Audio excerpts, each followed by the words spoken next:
I've been telling people for years that nothing good happens after midnight on a highway. What happened to me and my friends on Highway 58 outside Bakersfield on March 15, 2019, proved that beyond any doubt. I'm 28 now, married with kids, but I still check my locks twice every night because of what that man did to us. It was spring break of my senior year at Cal State Northridge. My roommate Jake had invited me, his girlfriend Sarah, and our friend Marcus to spend the weekend at his family's cabin up in the mountains near Lake Isabella. We were all broke college students, so a free weekend getaway sounded perfect. Jake's older brother had left him his 2014 Honda Accord Silver, California plate starting with 8G, and we figured it would be plenty reliable for the 3-hour drive. We left campus around 7 p.m. on Friday, already running late because Sarah had to finish a paper. The plan was simple: drive up Friday night, spend Saturday hiking and hanging out by the lake, then drive back Sunday evening. Jake was driving, Sarah rode shotgun, and Marcus and I squeezed into the back with our sleeping bags and a cooler full of snacks. Everything was going fine until we hit that long stretch of Highway 58 between Mojave and Bakersfield. It's desolate out there, just desert scrub, occasional truck stops, and long stretches of nothing. We were about 40 miles from Bakersfield when Jake started swearing under his breath. "What's wrong?" Sarah asked, looking up from her phone. "Engine's making a weird noise," Jake said, gripping the steering wheel tighter. "And the temperature gauge is climbing." I leaned forward from the back seat. "How bad?" Before Jake could answer, steam started pouring out from under the hood. The engine made a grinding sound that made all of us wince, and then it just died. Jake managed to coast to the shoulder, but we were stuck. It was 10:30 p.m., pitch black except for our headlights illuminating about 20 feet of empty asphalt ahead of us. No streetlights, no buildings, no other cars. Just darkness, and the sound of wind across the desert. Jake popped the hood and we all climbed out to look, though none of us knew much about cars. Even in the dim light from our phone flashlights, we could see coolant pooled under the engine and smell something burning. "Well, we're fucked," Marcus said, which pretty much summed up our situation.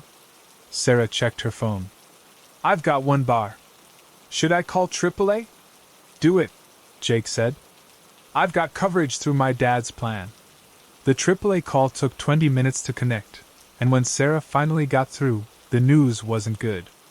The nearest tow truck was in Bakersfield, and with it being Friday night, they couldn't get to us until at least 1 a.m., maybe later. "So what do we do until then?" I asked. Jake looked at the car, then at the empty highway stretching in both directions. "I guess we wait. Lock the doors, keep the hazards on, hope nobody crashes into us." We climbed back into the Honda, Jake turned on the hazard lights, and we settled in for what we thought would be a boring few hours. The car still had battery power, so we kept the radio on low and shared stories to pass the time. Sarah had brought cards, and we played a few hands of poker using Skittles as chips. Around 11:45 p.m., Marcus was dealing another hand when headlights appeared in the distance behind us. We all turned to watch as they got closer, a single vehicle, moving slowly down the highway. "Think they'll stop?"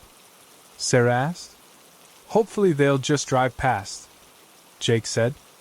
"Last thing we need is some drunk asshole bothering us." But the headlights didn't pass us.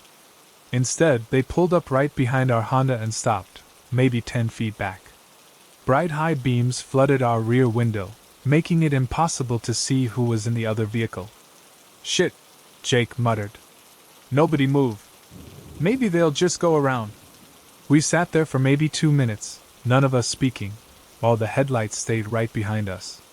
Then we heard a car door slam, and footsteps on gravel. A man appeared at Jake's window, tall, probably in his 40s, wearing a baseball cap and a denim jacket. He looked normal enough, which is what made everything that happened next so much worse. He smiled and motioned for Jake to roll down the window. Jake cracked it about 2 inches. "Yeah? Hey there, folks. I seen you broke down. Need some help?" The man's voice was friendly, almost cheerful. He had a slight accent, maybe Texas or Oklahoma, and he kept smiling the whole time. "We're okay," Jake said. Got a tow truck coming. That's good, that's real good. But you know what? I got some tools in my truck, might be able to get you going tonight. Save you the trouble of waiting around out here in the dark. Sarah leaned over toward Jake. Maybe we should dash. No, Jake said firmly, not taking his eyes off the man. Thanks anyway, but we'll wait for the tow truck. The man's smile got wider. You sure? Awful lonely out here. Lot of strange folks travel this highway at night. Wouldn't want nothing to happen to such a nice group of young people. Something about the way he said, strange folks, made my skin crawl. Marcus grabbed my arm and squeezed. We're fine, Jake said again. Thanks for stopping. But the man didn't leave. Instead, he put his hands on the roof of our car and leaned down so his face was level with the window crack. You know what I think? He said, still smiling. I think you're scared. I think you're four scared little kids sitting in a broken-down car, and you don't know what to do. Jake started to roll up the window, but the man's hand shot out and grabbed the glass, holding it in place. Now that's not very friendly, the man said. His voice was still cheerful, but there was something else underneath it now. I'm just trying to help. Don't you want my help? Let go of the window, Jake said, his voice tight. Or what? The man tilted his head. You gonna make me? Sarah's phone buzzed a text message. The man's eyes flicked to the light, and his smile disappeared for just a second before coming back even wider. Getting messages? That's good. Real good. Who you texting? Police? Your mommy and daddy? He released the window and stepped back, but he didn't walk away. Instead, he started walking around our car in a slow circle, running his fingers along the paint. Nice car, he called out. Honda Accord, 2014, right? Silver. Pretty popular color. Bet there's a lot of cars just like this one on the road. He completed his circle and came back to Jake's window. You know what's funny?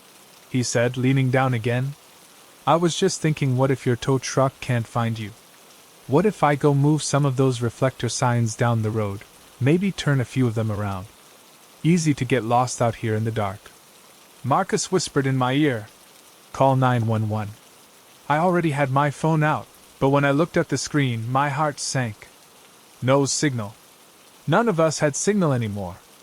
The man must have seen my expression, because he started laughing.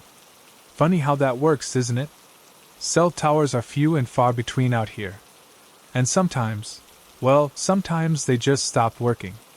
He reached into his jacket pocket and pulled out something small and black, some kind of electronic device with a blinking red light. Amazing what you can buy online these days, he said, holding it up so we could see it. Little cell phone jammer. Military surplus. Works real good. Sarah grabbed Jake's arm.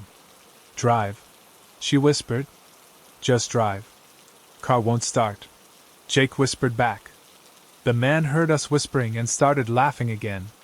Having trouble? Here, let me help you out. He walked around to the front of our car and opened the hood. We could hear him moving around in there, and when he closed it, he was holding something in his hand looked like a wire or a cable. Oops, he called out. Looks like your battery cable came loose. Funny how that happens. He walked back to Jake's window, twirling the cable around his finger. Now you're really stuck, he said. No car, no phone, no way to call for help. Just you four and me, having a nice conversation. He leaned against our car like he owned it. So let's talk. Tell me about yourselves. Where you kids from? What do you do for fun? None of us answered. We just sat there, trying not to look at him, trying to figure out what to do. Not feeling talkative? That's okay. I can do the talking. He settled back against the car like he was getting comfortable. You want to know something interesting? I drive this stretch of highway every Friday night. Been doing it for about 2 years now. You know how many cars I've seen broken down out here? He paused, like he was waiting for us to guess. 17. 17 cars, full of people just like you. Young folks, mostly. College kids heading to parties, families going on vacation, couples running away together. All of them stuck, all of them scared. Sarah was crying now, trying to be quiet about it, but the man noticed. "Ah, don't cry, sweetheart. I'm not gonna hurt you. I just like talking to people. Getting to know them. Understanding what makes them tick." He walked around to Sarah's window and tapped on the glass. "You're the pretty one, aren't you? Bet you're used to having boys do whatever you want. Bet you never had to be really scared before." Jake reached for the keys, maybe thinking he could try to start the car, but the man saw him. He said, wagging his finger. "No cheating. We're having such a nice time." That's when I saw headlights in the distance. Not behind us this time, ahead of us, coming from the direction of Bakersfield. The man saw them too, and for the first time, his smile faltered. "Well, would you look at that?" he said. "Looks like your tow truck found you after all." But as the headlights got closer, I could see it wasn't a tow truck. It was a California Highway Patrol cruiser, a black and white Dodge Charger with full light bars. The man stepped back from our car, his cheerful mask slipping completely. "Huh," he said. "That's unexpected." The patrol car pulled up beside us, and a female officer got out. She was maybe 30, average height, with her hand resting on her duty belt. "Everything okay here?" she called out. "Yes, ma'am," the man said, his friendly voice returning. "Just stopped to help these kids with their car trouble." The officer looked at him, then at us in the car, then back at him. "Sir, can I see some ID?" "Sure thing, officer." He squinted at her name tag. "Officer Martinez. Just helping out some stranded motorists." But instead of reaching for his wallet, he started backing toward his truck. "Sir, I need you to stop and show me some identification." The man turned and ran. Officer Martinez didn't chase him. Instead, she spoke into her radio something about a bolo alert and a possible 5150 while the man jumped into his truck and sped away, tires squealing on the asphalt. She walked over to our car and Jake finally rolled down the window all the way. "You kids okay?" she asked. "We are now," Jake said. "How did you know to come?" Officer Martinez smiled. "Got a call from someone who saw a vehicle blocking the shoulder. But when I ran the plates on that pickup truck, some interesting things came up." She looked down the highway where the man had disappeared. "We've been looking for that guy for a while." She helped Jake reconnect the battery cable. Turned out the man had just loosened it, not removed it completely. The car started right up. "Follow me into Bakersfield," she said. "I'll need to get statements from all of you, and you'll want to get that radiator looked at before you drive anywhere else." As we drove into town behind the patrol car, Sarah finally spoke up. 17 cars, she said quietly. "He said 17 cars. What do you think he did to them?" Marcus asked. None of us wanted to answer that question. We spent the rest of the night at a 24-hour diner near the police station, giving our statements and waiting for Jake's dad to drive up from LA. Officer Martinez told us they'd been getting reports about the man for months, always the same pattern, always targeting young people broken down on remote stretches of highway. "You were lucky," she said. "Real lucky." A week later, we found out just how lucky. The man was arrested 3 days after our encounter, caught trying to approach another stranded vehicle. When police searched his truck, they found items belonging to multiple people: wallets, jewelry, phones, personal items. Souvenirs, the detective called them. They never found all 17 cars he'd mentioned. Some of those people are still missing. I'm 28 now, with a wife and 2 kids, and I still think about that night. Not just about what he did, but about what he might have done if that patrol car hadn't shown up. Sometimes I wonder if Officer Martinez really got a call about a vehicle on the shoulder, or if she just happened to be driving by at exactly the right moment. Either way, I don't take road trips anymore. When my family needs to travel, we fly. And when I have to drive at night, I make sure my gas tank is full, my phone is charged, and I have 2 different ways to call for help. Because I learned something that night on Highway 58.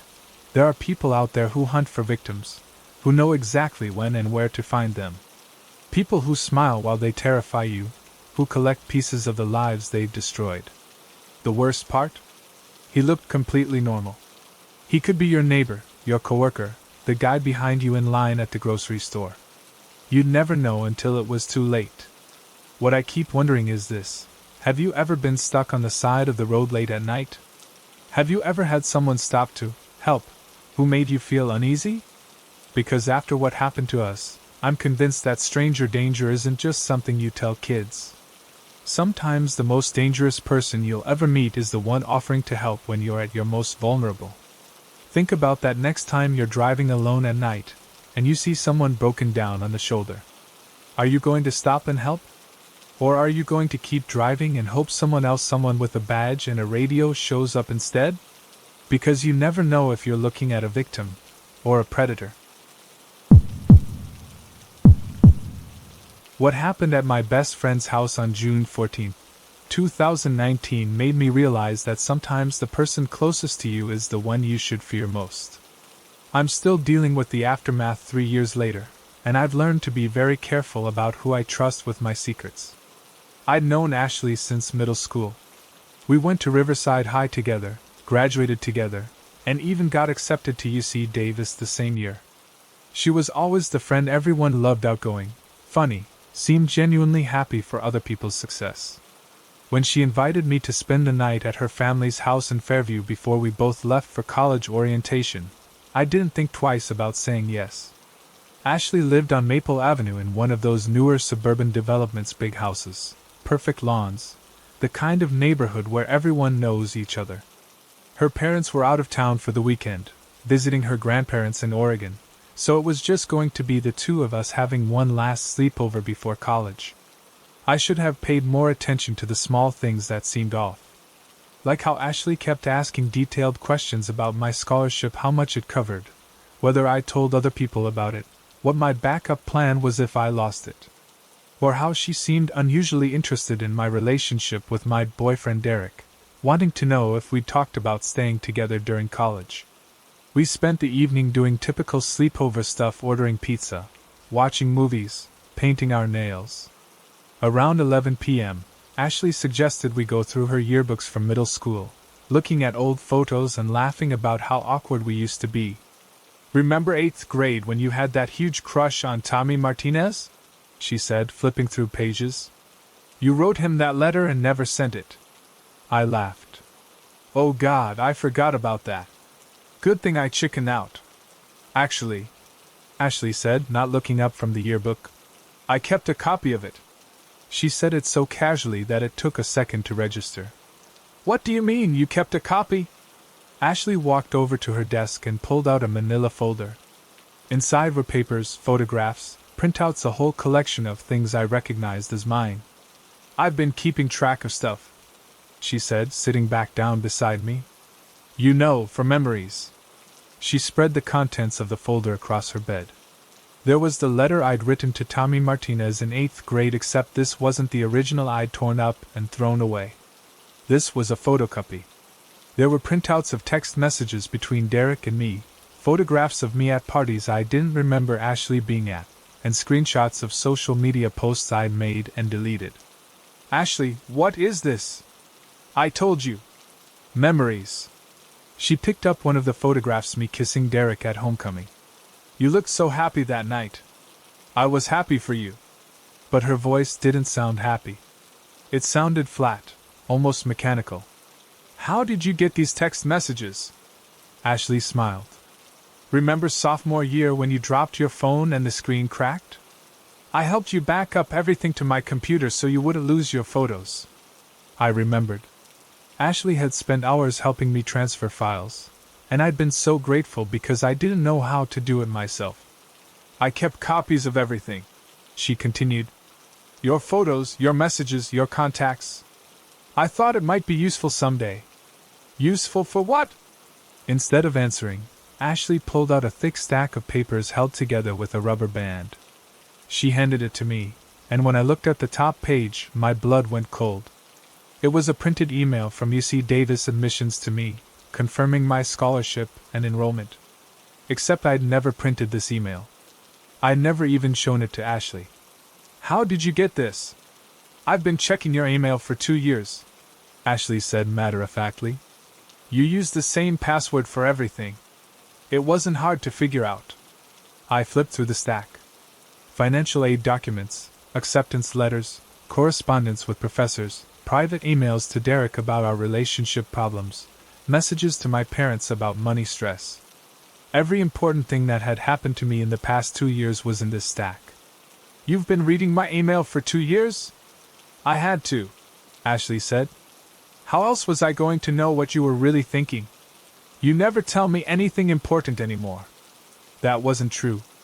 Ashley was the first person I'd called when I got my scholarship, the first person I'd told when Derek and I started having problems. But looking at her now, I realized she already knew all of these things before I'd told her. Remember last month when your financial aid got screwed up? Ashley asked.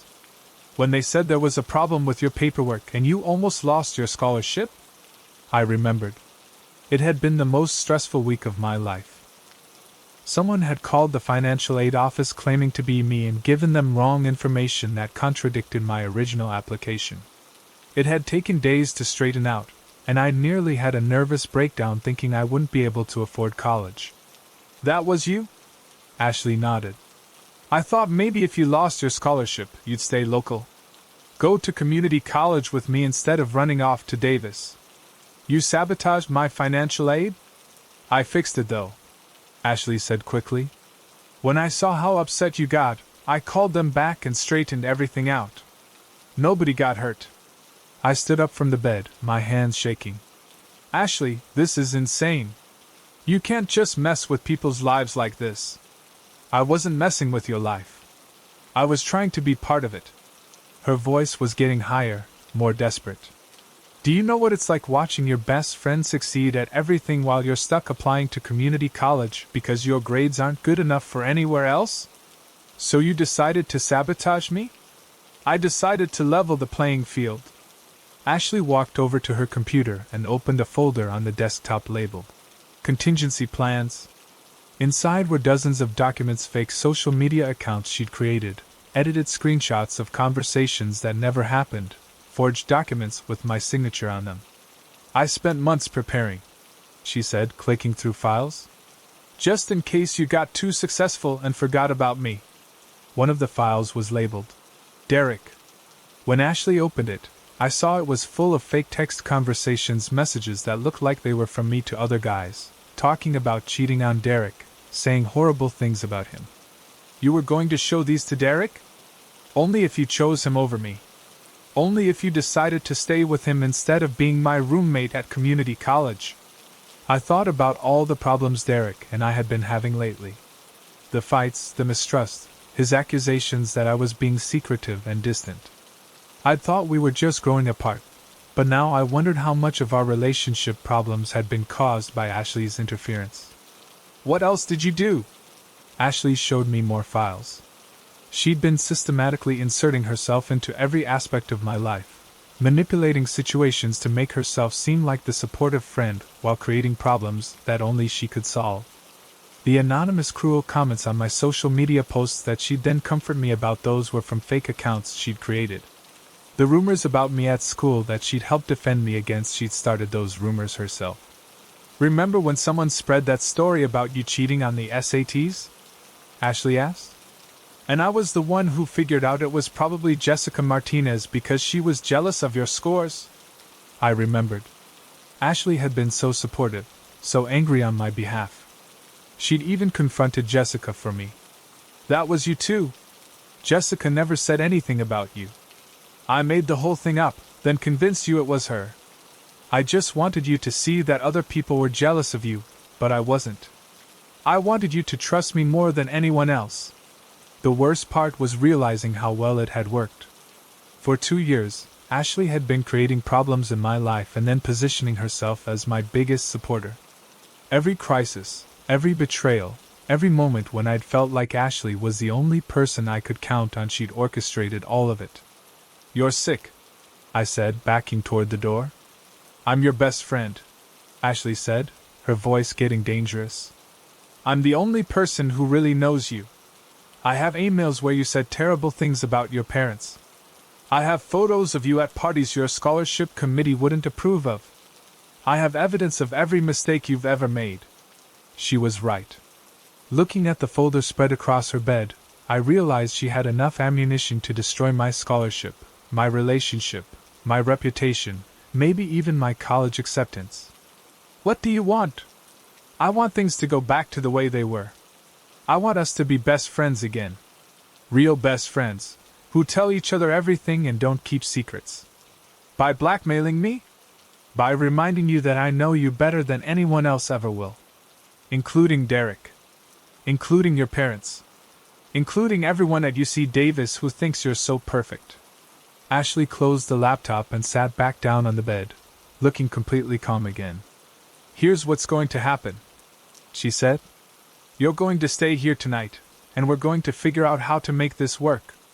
Maybe you defer your admission for a year. Maybe you break up with Derek because long-distance relationships never work anyway.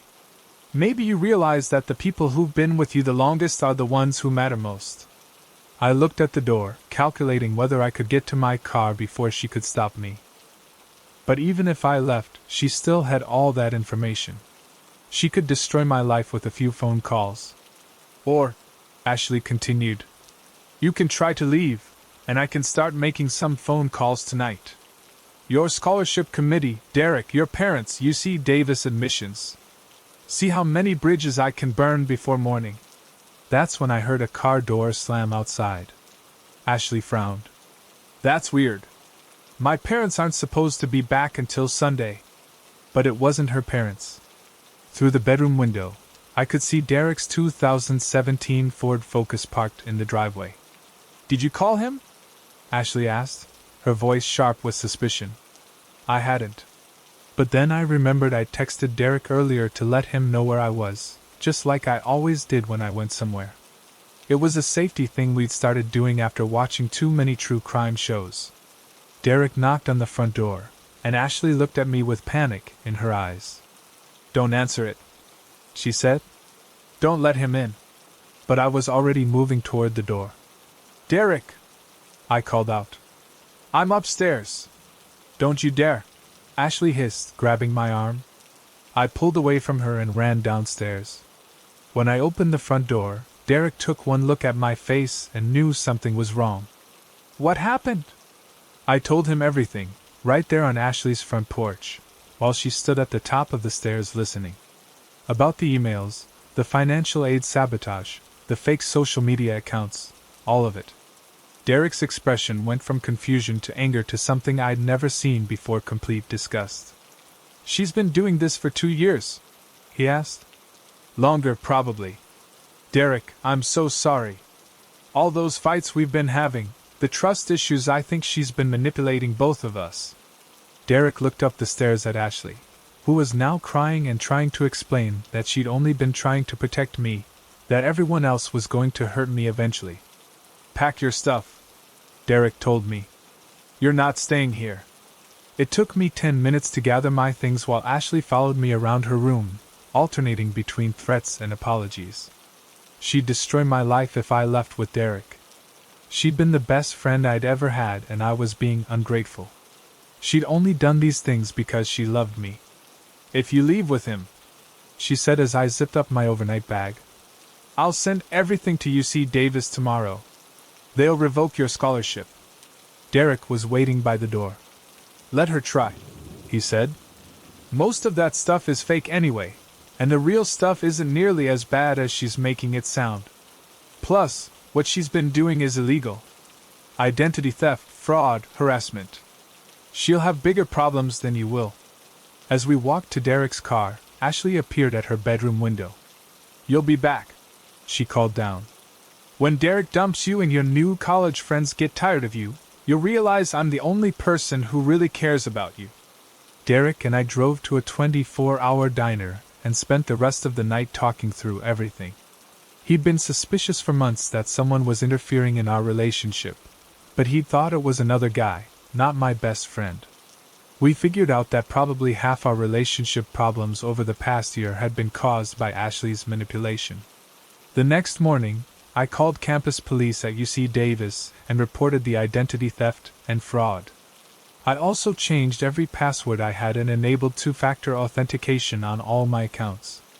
Ashley never followed through on her threats to contact my scholarship committee, probably because Derek was right about her activities being illegal.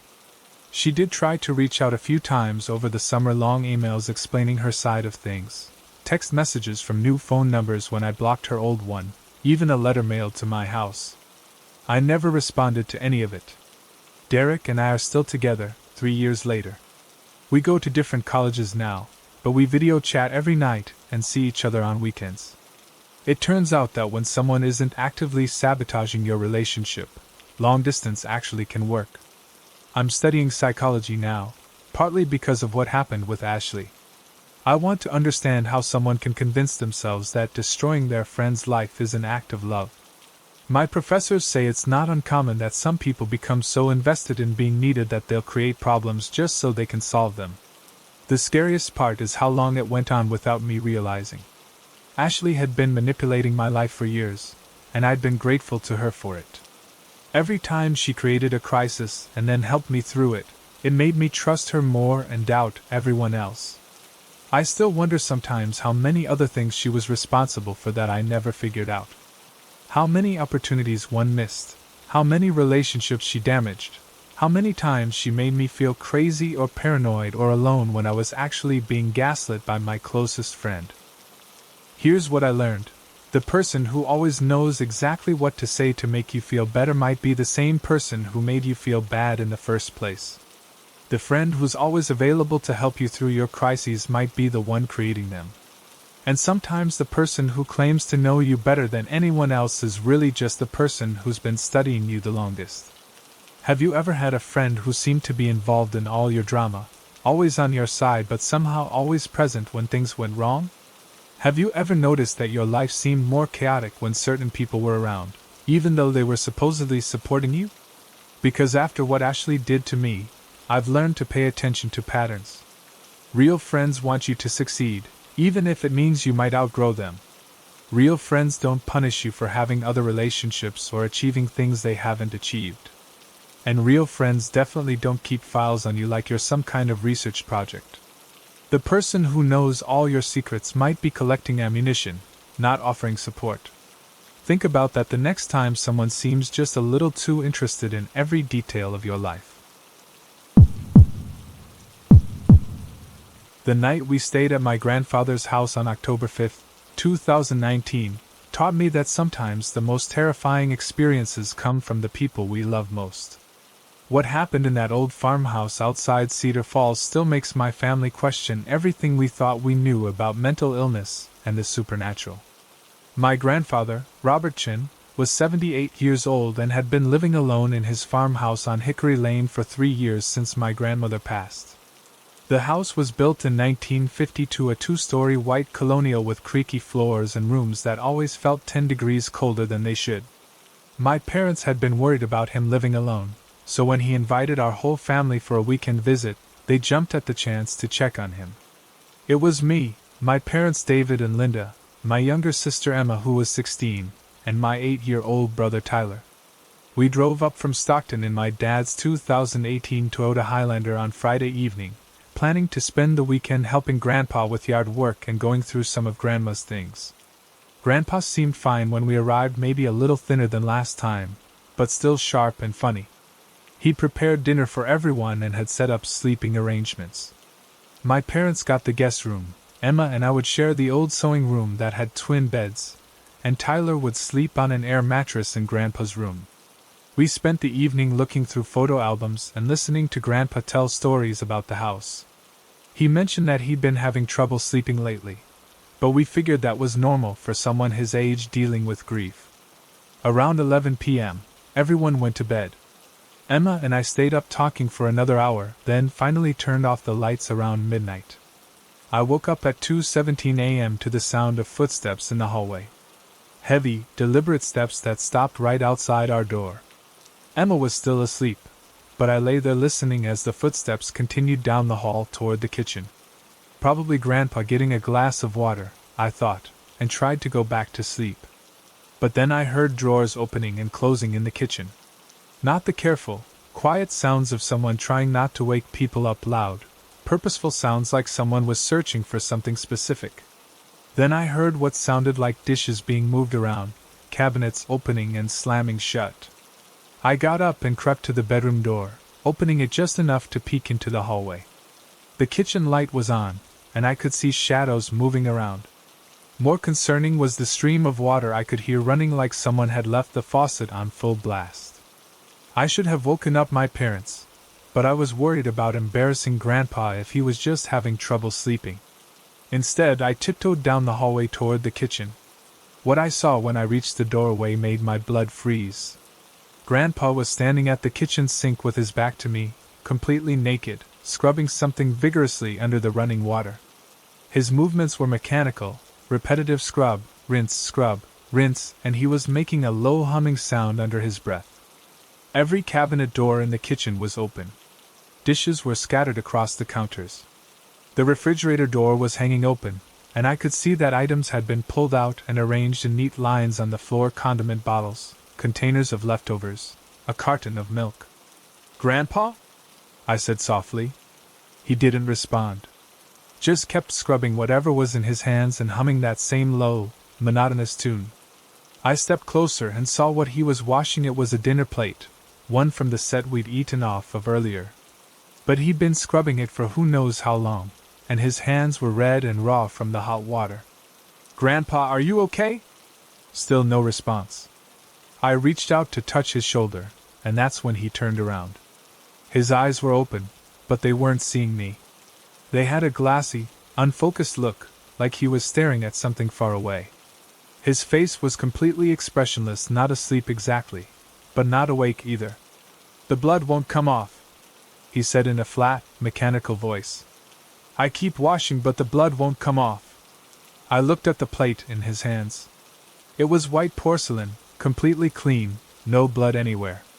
But Grandpa was staring at it like it was covered in something horrible. "There's no blood, Grandpa. The plate is clean. Can't you see it?" he asked, still in that flat voice. "It's everywhere. On the plates, on the walls, on my hands." He held up his hands, which were red from the hot water but definitely not bloody. "I have to clean it all before she comes back." "Before who comes back?" "Margaret.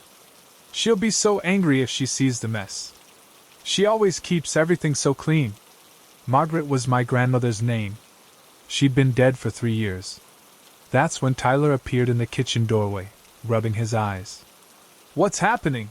he asked in a sleepy voice. "Grandpa wasn't in bed when I woke up." Before I could answer, Grandpa turned toward Tyler with that same blank, unseeing expression. "Who are you?" he asked. "What are you doing in Margaret's kitchen?" Tyler looked confused and scared. "It's me, Grandpa. Tyler. Your grandson." But Grandpa was already moving, walking toward Tyler with jerky, unnatural movements. "Get out," he said, his voice getting louder. "Margaret doesn't like strangers in her kitchen. Get out before she comes back." Tyler started crying, and I grabbed him, pulling him behind me. "Grandpa, it's okay. We're family. We're your grandchildren." But Grandpa kept advancing, and now he was holding the plate like a weapon. "I said get out," he shouted. "I have to clean this blood before Margaret sees it." That's when my parents appeared, drawn by Tyler's crying and Grandpa's shouting. My mom took one look at the scene, the destroyed kitchen, Grandpa standing there naked and holding a plate, Tyler crying behind me, and immediately understood this wasn't normal confusion. "Robert," my dad said carefully. "It's David. Your son-in-law. Can you hear me?" Grandpa turned toward my dad, and for a moment his expression almost looked normal. Then it went blank again. "I don't know you," he said. "Margaret will be back soon. She's just at the store. I have to clean this mess before she gets back." My mom was already on her phone, probably calling 911, but my dad motioned for her to wait. "Where's Margaret now, Robert?" he asked gently. "She went to Peterson's market. She'll be back any minute." "But there's so much blood." Grandpa looked around the kitchen in distress. "I don't know how it got everywhere. I've been cleaning for hours, but it won't come off. My dad slowly approached Grandpa, hands visible and non-threatening. "How about I help you clean?" he said. "We can get it all cleaned up before Margaret gets back." Grandpa looked at him suspiciously, then nodded. "You can see it too? The blood? I can see you're working very hard to clean everything," my dad said diplomatically. For the next 20 minutes, my dad helped Grandpa clean the imaginary blood while my mom herded us kids back to our rooms and called Grandpa's doctor. They worked together, my dad playing along with the delusion while gradually calming Grandpa down and getting him to put on some clothes. Eventually, Grandpa seemed to run out of energy. He sat down at the kitchen table and stared at his hands. "I'm so tired," he said, and his voice sounded more like himself. "I don't understand what's happening to me." "It's okay, Dad," my dad said. "You're going to be okay." By the time the paramedics arrived, Grandpa was mostly back to normal, though he claimed he didn't remember anything about the past few hours. He knew who we were, he knew where he was, but he had no memory of the kitchen incident. The EMT said it sounded like a severe sleepwalking episode, possibly triggered by medication or stress. But they recommended taking him to the hospital for evaluation, especially given his age and the intensity of the hallucinations. At the hospital, we learned that Grandpa had been having episodes like this for months, but they'd been getting worse. The doctor said it was probably a combination of grief, isolation, and early-stage dementia. The sleepwalking and hallucinations were symptoms of his brain trying to process traumatic memories and loss. What scared us most was realizing he'd been living alone during these episodes. The doctor said he was lucky he hadn't hurt himself. People in severe sleepwalking states can do dangerous things without any awareness of the risk. We ended up having to put Grandpa in an assisted living facility that specializes in memory care. He's doing better now with proper medication and supervision, but he still has episodes sometimes. The thing that haunts me most about that night isn't the sleepwalking or even the hallucinations. It's the realization that my grandfather had been suffering alone for months, experiencing terrifying confusion and delusions, and none of us knew. How many nights had he wandered through that house, seeing blood that wasn't there, waiting for his dead wife to come home? Emma still has nightmares about it. Tyler refuses to sleep in anyone else's house. And my parents blame themselves for not recognizing the signs sooner. But here's what really gets to me. If we'd been a more superstitious family, if we hadn't immediately recognized this as a medical issue, we might have convinced ourselves we'd witnessed something paranormal. The timing, the setting, the way Grandpa seemed to be communicating with someone who wasn't there, it would have been easy to believe we'd seen a ghost or some kind of supernatural possession. How many haunted house stories are really just undiagnosed medical conditions? How many families have been terrorized by what they thought was paranormal activity when it was actually a loved one suffering from treatable mental illness? Have you ever experienced something in your family that seemed supernatural but might have had a medical explanation? Have you ever had an elderly relative start acting strangely, but dismissed it as normal aging instead of getting them help? Because what happened to my grandfather taught me that the most frightening monsters are sometimes the ones created by illness and isolation. And the scariest hauntings might be the ones happening inside someone's mind, where they're trapped with memories and fears that feel more real than reality itself. The real horror isn't ghosts or demons, it's watching someone you love disappear piece by piece, while they're still standing right in front of you. November 12, 2019 was supposed to be a simple sleepover at my friend Jessica's house in Woodland. What we discovered that night connected everything that had been happening to our friend group over the past 6 months, and explained why we'd all been feeling like someone was watching us. I'm Rebecca, and our group consisted of me, Jessica, Samantha, and Maria, 4 friends from Sacramento State who'd been close since freshman year. We were all 20, living in different apartments near campus, but we tried to get together regularly. Jessica's parents were visiting her aunt in Portland, so she'd invited us over for our monthly sleepover at her family's house on Elm Drive. We arrived around 6 p.m. in our separate cars, my 2016 Mazda 3, Samantha's 2019 Nissan Sentra, and Maria's 2015 Honda Civic. Jessica's house was a single-story ranch with a big backyard, perfect for our tradition of staying up all night talking and watching movies. Everything seemed normal as we settled in. We ordered Chinese food, started a Marvel movie marathon, and caught up on everything happening in our lives. Around 10 p.m., Jessica went to grab more snacks from the kitchen pantry. "That's weird," she called out. "Mom must have gone shopping. There's way more food here than when I left for school on Friday." We didn't think much of it. Parents often stock up when they know their kids are having friends over. But then Maria noticed something else. "Jess, who's that in the photo on your mantel?" she asked, pointing to a framed picture I'd never seen before. Jessica walked over and her face went pale. "I have no idea. That's not our photo." The picture showed Jessica, Samantha, Maria and me at a coffee shop near campus, except none of us remembered taking it. We were all smiling and talking, completely unaware someone was photographing us. "Maybe your mom printed out something from social media?" Samantha suggested. "My mom barely knows how to use Facebook," Jessica said, taking the frame down. "And look at this, we're all wearing the clothes we had on last Tuesday. Who took this picture?" That's when we heard a toilet flush upstairs. We all froze. Jessica's house was single-story. There was no upstairs. "Did you guys hear that?" I whispered. The sound came again, definitely from above us, in what should have been the attic space. Jessica grabbed a baseball bat from her dad's closet, and we crept toward the hallway. There was a pull-down ladder for attic access that was currently extended, something Jessica swore had been folded up when we arrived. "Hello?" Jessica called up. "Is someone up there?" A voice drifted down, female, young, excited. "Oh my God, you guys! I was wondering when you'd notice me." A pair of legs appeared on the ladder, then a girl none of us recognized climbed down. She was maybe 19, with brown hair and a messy bun, wearing jeans and a Sacramento State sweatshirt. She looked at us like we were long-lost friends at a reunion. "I'm so excited you guys finally invited me to one of your sleepovers," she said, bouncing on her feet.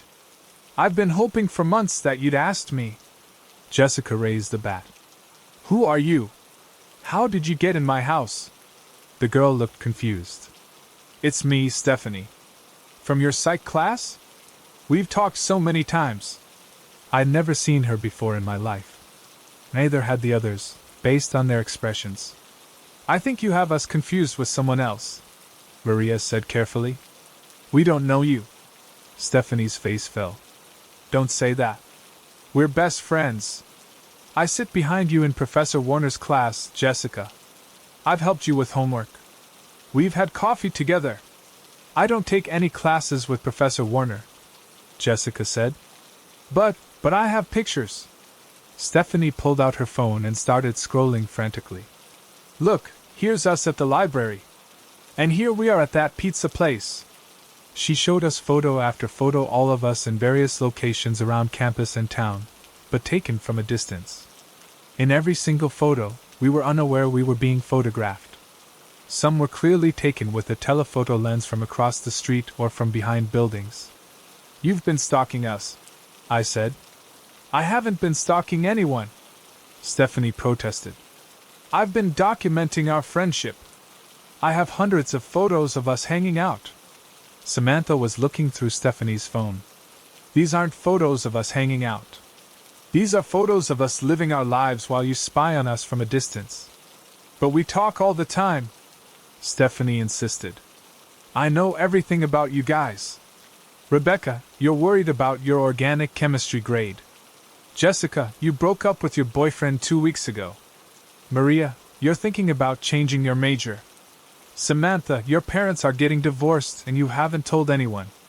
She was right about all of it. Details we'd only shared with each other, private conversations we'd had in our apartments, fears and secrets we'd never told anyone outside our group. "How do you know those things?" Jessica demanded. Stephanie looked confused by the question. "Because we're friends. Friends know everything about each other." "Show us how you got in the house," I said. Stephanie led us to the back sliding door, which was unlocked. "Jessica always leaves it open for me," she said matter-of-factly. I never leave that door unlocked, Jessica said. Ever. But you do, Stephanie said, pulling out her phone again. Look, I have photos proving it. The photos showed Jessica's backyard at various times of day and night over several months. In some, you could see the sliding door was slightly open. In others, Stephanie had apparently taken pictures from inside the house, photos of our personal belongings, our sleeping arrangements during previous sleepovers, even pictures of us asleep. You've been breaking into my house for months? Jessica said. I haven't been breaking in. You leave the door open for me. And I always clean up after myself. I even bought extra food for tonight because I knew you were having everyone over. That explained the extra groceries. Stephanie had been living in Jessica's attic, coming and going as she pleased, grocery shopping for the family, and convincing herself she was an invited guest. The photo on the mantel, Maria said. You put that there. I thought it would be nice. A picture of all us girls together. I took it last week when you were at Common Grounds Coffee. You all look so happy. Samantha was scrolling through more photos on Stephanie's phone. Oh my God, guys! She has pictures from inside all our apartments. My blood went cold. What? Look at this. Rebecca's bedroom, Maria's kitchen, my living room. She's been in all our places. Stephanie beamed. I wanted to make sure you were all okay. Best friends look out for each other. Sometimes I'd water your plants when you forgot, or wash dishes you left in the sink. I even did Rebecca's laundry once when she was stressed about midterms. I remembered that. I'd come home to find my laundry done and neatly folded, and I'd thought my roommate had done it as a favor. The idea that a stranger had been in my apartment, handling my personal belongings, made me physically sick. Rebecca, remember when you lost your sociology notes, and they mysteriously appeared on your desk the next day? Stephanie continued. That was me. I saw you drop them outside the library, so I picked them up and brought them to your apartment. I did remember that, but now the helpful gesture seemed terrifying. You can't just break into people's homes, Jessica said. I'm not breaking in. We're friends. Friends help each other. Stephanie was getting agitated now, her voice rising.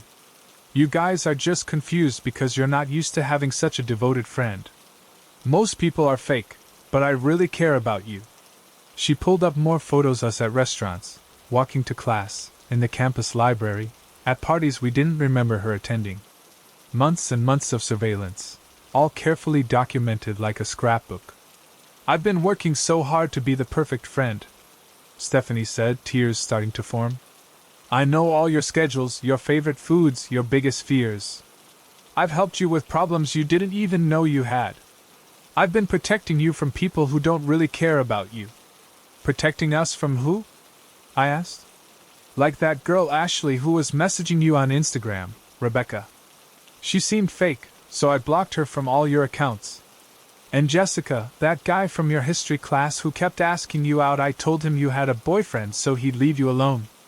The room went quiet. Ashley was my cousin who lived in Colorado. I'd been wondering why she'd stopped responding to my messages. You've been controlling our social media accounts? Samantha asked. I've been protecting them. I know all your passwords because best friends trust each other. I make sure only good people can contact you. Jessica called 911 while Maria and I kept Stephanie talking. She genuinely seemed to believe we were close friends, that everything she'd done was normal and caring behavior. She'd constructed an entire fantasy friendship in her mind, with herself as the devoted, selfless friend who knew us better than anyone. When the police arrived, Stephanie was genuinely shocked that we were pressing charges. But we're best friends, she kept saying as they led her away. Best friends don't call the police on each other. The detective told us Stephanie had been doing this for over a year, not just to us, but to other groups of students. She'd identify friend groups through social media, then begin intensive surveillance until she convinced herself she was part of their circle. She'd been arrested twice before on similar charges. We spent the next week changing all our locks, passwords, and security systems. We found out she'd been accessing our bank accounts, reading our private messages, and even tracking our locations through apps she'd installed on our phones during brief moments when we'd left them unattended. The scariest part was realizing how long it had been going on without us noticing. All those little conveniences, lost items that reappeared, helpful gestures we couldn't explain, problems that solved themselves, had actually been a stranger manipulating our lives while living in the shadows. Stephanie pled guilty to multiple counts of stalking and breaking and entering. She's getting treatment now, and we have restraining orders, but the experience changed how we think about privacy and safety. Have you ever had helpful things happen that you couldn't explain? Have you ever felt like someone knew more about your life than they should? Have you ever found items moved or cleaned in your home when you knew you hadn't done it? Because what we learned is that not all stalkers are obvious threats. Some present themselves as helpers, as devoted friends, as people who care more than anyone else.